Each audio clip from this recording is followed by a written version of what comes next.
হবে। পারবেন সবাই ইনশাআল্লাহ?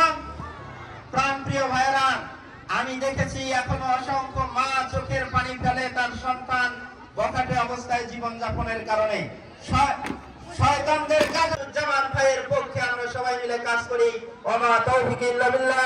আসসালামু আলাইকুম ওয়া রাহমাতুল্লাহি ওয়া বারাকাতুহু।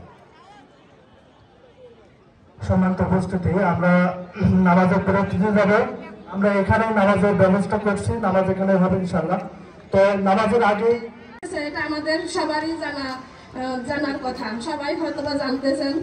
আর আমি ব্যক্তিগতভাবে মনে করি যে আমি কোনো কিছুর বিনিময়ে ভোট দিব না। আমি আমার ভোট আমি দিব, আমার ইচ্ছায় আমি দিব। আমি এবারই হয়তো বা প্রথম ভোট দিব, এর আগে কোনোদিন আমি ভোট দিতে পারি। চিন্তা করি যে আল্লাহ আমাকে সৃষ্টি করেছেন এবং আমাকে যে বিবেক বুদ্ধি দিয়েছে, এই বিবেক বুদ্ধি যদি আমি কাজে লাগাইতে পারি, আমার অর্থ সম্পদ না থাক, আল্লাহ আমাকে যে বিবেক দিয়েছে